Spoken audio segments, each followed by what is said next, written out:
नमस्ते आदाब श्रोताओं। आज हम यानी कि आकाश और संगीता आपके लिए लेकर आए हैं रेखा और परी की कहानी की आखिरी कड़ी। लेकिन श्रोताओं, इस कहानी को आगे बढ़ाने से पहले क्यों ना हम जाने कि अब तक इस कहानी में क्या क्या हुआ।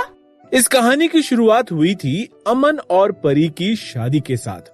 18 साल की परी जब अपने ससुराल आई तो उसकी जेठानी रेखा यानी कि अमन की भाभी चौथी दफा पेट से थी। रेखा की शादी अमन के भैया पिंटू से बहुत छोटी उम्र में ही हो गई थी। परिवार नियोजन की सही जानकारी और जागरूकता की कमी के कारण और समाज के दबाव में आकर 1 साल के खत्म होते ही रेखा मां बन गई थी। लेकिन कमजोरी के कारण रेखा और पिंटू का पहला बच्चा जन्म के कुछ वक्त के बाद ही चल बसा। इससे रेखा मानसिक ही नहीं बल्कि शारीरिक रूप से भी कमजोर हो गई थी। इस हादसे के बाद रेखा के पेट में दूसरा बच्चा आने में 1 साल भी नहीं लगा। रेखा को गर्भ निरोधक तरीकों के बारे में आशा दीदी ने बताया तो था, पर उसके बावजूद पिंटू कॉन्डम का इस्तेमाल कभी करता था तो कभी नहीं। किसी को एक बार के लिए भी नहीं लगा कि रेखा के कमजोर शरीर को आराम की जरूरत है और दूसरे बच्चे से पहले उन्हें इंतजार करना चाहिए। वो तो उनकी खुशकिस्मती थी कि इस बार रेखा और उसकी बच्ची दोनों ही सही सलामत थे। इस हादसे के बाद रेखा ने तय कर लिया कि किसी भी तरीके से वो कम से कम 3 साल से पहले अगले बच्चे के लिए कोशिश नहीं करेगी। उसने आशा दीदी से बात की और गर्भ निरोधक गोलियों के बारे में पता किया और फिर अपने पति पिंटू को इन गोलियों की अहमियत के बारे में बताया और रोजाना खुद भी गोली खाने लगी। और आज 3 साल बाद रेखा फिर से गर्भवती हुई है।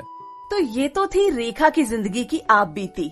और जब परी उनके घर में उनकी देवरानी बनकर आई तो रेखा ने मानो ये जिम्मेदारी अपने ऊपर ले ली कि परी वो गलती ना दोहराए जो रेखा ने और पिंटू ने किया था। आइए एक बार सुन लेते हैं रेखा ने परी को क्या क्या बताया। साथियों, वैसे तो रेखा ने ये सभी बातें परी को बताई है, लेकिन आप भी इन सभी बातों को अपने ध्यान में रखिएगा। शादी की जल्दबाजी बिल्कुल नहीं करनी है। जब लड़की की उम्र 18 से ऊपर हो जाए तब जाकर ही उसके शादी का सोचें। बिल्कुल, और पहला बच्चा लड़की के 21 साल की होने पर या उसके बाद ही सोचें, ताकि लड़की मानसिक और शारीरिक तौर पर किसी बच्चे को जन्म देने और उसे बड़ा करने के लिए तैयार हो सके। और हाँ, ये भी ध्यान रखना है कि पहले और दूसरे बच्चे के बीच में कम से कम 3 साल का अंतर होना चाहिए। इससे माँ और बच्चे दोनों की सेहत ठीक बनी रहती है। और इन सभी बातों के साथ साथ होने वाली माँ की देखभाल, उनके खान पान और भविष्य को ध्यान में रखते हुए घर के लिए एक अच्छी आर्थिक नीति बनाना, इन सभी बातों को मिलाएं तो बनता है परिवार नियोजन। और इन बातों की नींव रखते हैं पति और पत्नी। ध्यान रखना, सामाजिक दबाव, लड़का पैदा करने की चाह, एक के बाद एक बच्चे, इन सब से सिर्फ माँ की तबीयत पर ही नहीं बल्कि पूरे परिवार पर भी इसका बुरा असर पड़ता है। वैसे आकाश, क्या तुम्हें याद है रेखा और आशा दीदी ने परी को परिवार नियोजन के बारे में एक बहुत ही जरूरी बात बताई थी, याद है तुम्हें? हाँ बिल्कुल संगीता।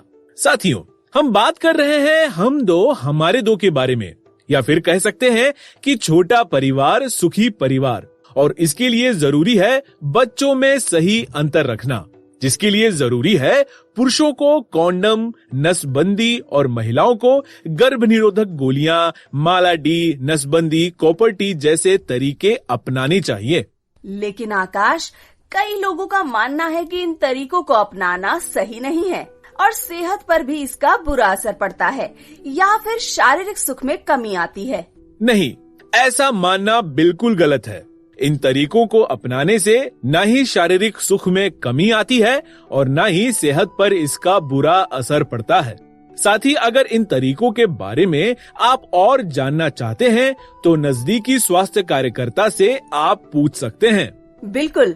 और साथियों, अगर परिवार नियोजन को लेकर परिवार या फिर समाज का कोई दबाव आप महसूस करते हैं, तो आप उन्हें स्वयं सहायता समूह की मीटिंग में लेकर जा सकते हैं, जहां उन्हें परिवार नियोजन की जरूरत और इसके फायदों के बारे में जानकारी मिल सकती है।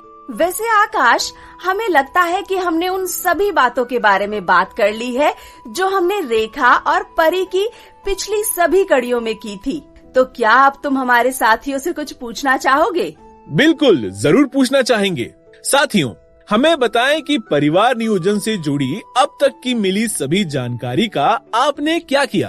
किस तरह से आपकी जिंदगी में इस जानकारी ने मदद की? क्या आपने ये सभी जानकारी अपने आसपास किसी और के साथ भी बांटी? अपनी बात हम तक पहुंचाने के लिए अपने फोन में दबाएं नंबर 3 और रिकॉर्ड करें अपनी बात। धन्यवाद।